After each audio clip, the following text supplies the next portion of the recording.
Recentemente, houve um relato da China sobre o sucesso no desenvolvimento de um motor que opera utilizando o famoso efeito de emaranhamento quântico. O emaranhamento quântico ainda é pouco compreendido, mas já há alegações de que esse fenômeno pode ser usado para gerar energia útil. Olá, pessoal! Será que isso é realmente verdade? Esse know-how chinês é confiável e pode ser aplicado na prática? E será que estamos à beira de uma nova inovação tecnológica? Pessoal, esse é o nosso canal Pipa e eu sou o Deluca. Vamos verificar tudo isso a partir de agora. Então, hora de começar mais um vídeo aqui no canal.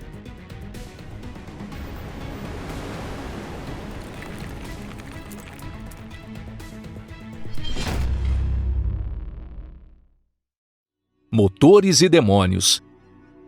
Durante a maior parte de sua história, a humanidade se contentou em usar a força muscular de humanos e animais para operar vários mecanismos.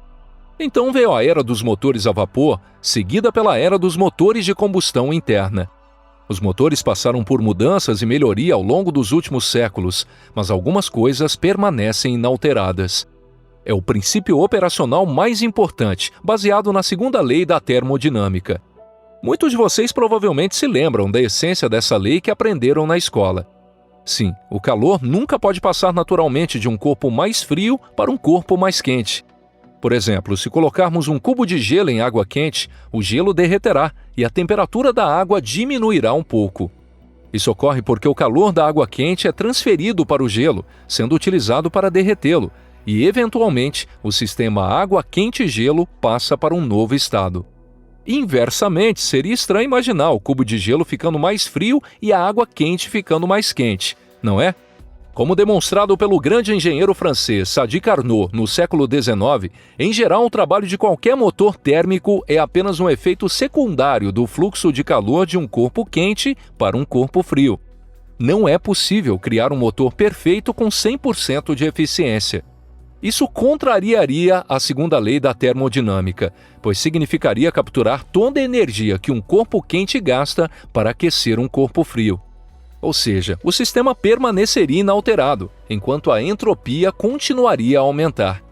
Embora isso pareça muito simples à primeira vista, como frequentemente acontece no mundo da ciência, quando aprofundamos um pouco, as coisas ficam diferentes. Por exemplo, na realidade, não existe um ambiente perfeitamente homogêneo. Vamos voltar ao experimento mental de colocar um cubo de gelo em água quente. Por exemplo, digamos que no final, a água na xícara esteja a 90 graus. Se todas as moléculas fossem misturadas e a xícara tivesse uma temperatura uniforme, macroscopicamente seria um meio homogêneo. Ou seja, não seria possível obter trabalho aproveitando as diferenças de temperatura. No entanto, na realidade, não existe um meio perfeitamente homogêneo, e cada molécula tem sua própria temperatura. Algumas moléculas se movem mais rápido, ou seja, são mais quentes, enquanto outras se movem mais devagar, sendo mais frias. Agora, imagine que um supercérebro onisciente pudesse de alguma forma saber a temperatura de cada molécula de água na xícara. Esse supercérebro poderia então reverter a entropia. Isso significa que poderia reunir moléculas de alta temperatura em metade da xícara e moléculas de baixa temperatura na outra metade. Do ponto de vista da termodinâmica, com a diferença de temperatura criada, seria possível operar o motor térmico novamente. Isso ocorre porque o fluxo de calor de uma região de alta temperatura para uma região de baixa temperatura é necessário para obter trabalho físico ou qualquer outro trabalho útil. Em outras palavras, metaforicamente, poderíamos ferver chá em metade da xícara e usar a outra metade como elemento refrigerador. Esse supercérebro imaginário é chamado de demônio de Maxwell e apresenta um problema sério para os cientistas. Ou seja, a segunda lei da termodinâmica só é válida quando não conhecemos a temperatura e o estado específico das moléculas. Em outras palavras, essa lei depende apenas do nosso conhecimento subjetivo. Então, nesse caso, como a lei se torna irreversível? Para resolver esse problema, precisamos recorrer à física quântica. Da perspectiva da física quântica, a informação, nesse caso sobre o estado das moléculas de água na xícara, é considerado um valor que existe objetivamente. A informação nunca se perde irremediavelmente, mas à medida que as partículas interagem, a informação é cada vez mais dividida entre as partículas. É isso que acontece quando um cubo de gelo é aquecido e derrete em água quente. Isso acontece porque quando as moléculas de gelo e água quente colidem, a informação que codifica o estado da água quente é transmitida para o gelo. Até agora, o mecanismo quântico por trás desse processo ainda não é bem compreendido. No entanto, já existem tentativas de usar esse mecanismo. Nos últimos anos, muitos cientistas em todo o mundo têm trabalhado em projetos de motores quânticos. Esses motores funcionam utilizando a transferência de informações e as mudanças nos estados quânticos das partículas causadas por esse processo. De forma muito simplificada, podemos dizer que é uma versão miniatura do demônio de Maxwell. Como parte da energia é diretamente gasta nessas mudanças, isso não viola a segunda lei da termodinâmica. Primeiros passos ou projetos sem sentido?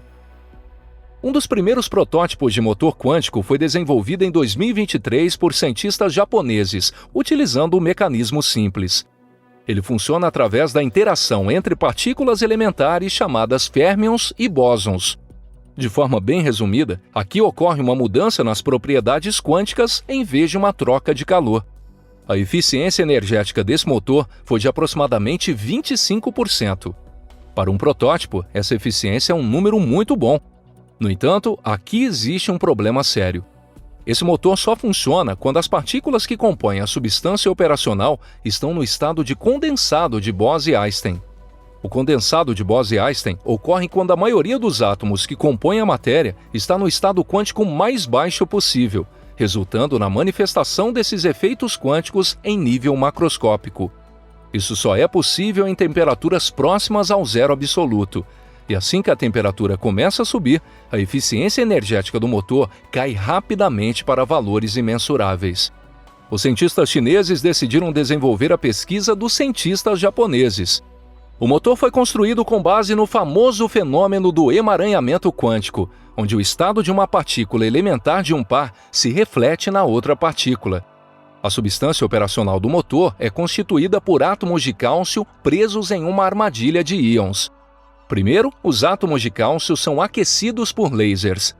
Esses átomos se expandem ao absorverem fótons, depois se entrelaçam, combinam-se e contraem novamente. O interessante aqui é que, de modo geral, utiliza-se a diferença de estados, não o calor. Além disso, foi comprovado que o emaranhamento quântico aumenta significativamente o desempenho mecânico do motor quântico. Mas será que podemos dizer que ocorreu uma revolução? Infelizmente, ainda não. Assim como o protótipo japonês, a criação dos cientistas chineses também só funciona eficientemente em temperaturas próximas ao zero absoluto.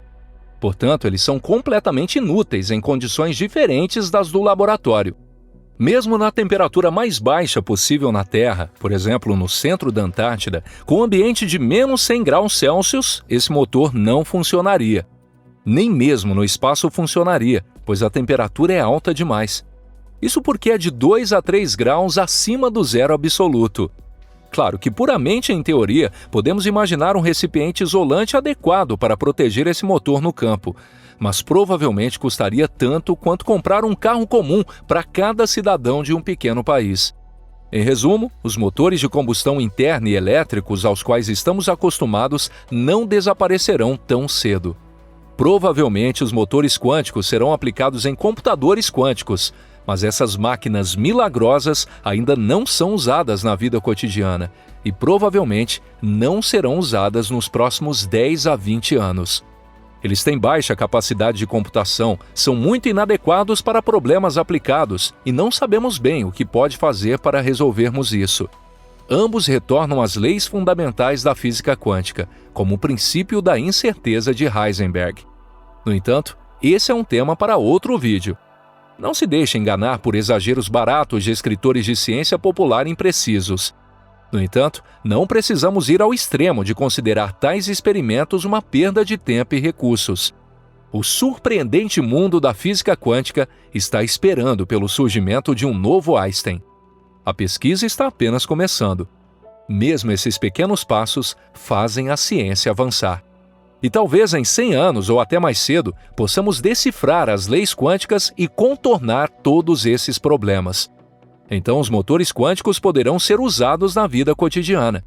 Afinal, até mesmo aviões mais pesados que o ar, apesar de terem sua possibilidade confirmadas por cientistas de primeira linha, eram considerados produtos de fantasia com baixa viabilidade.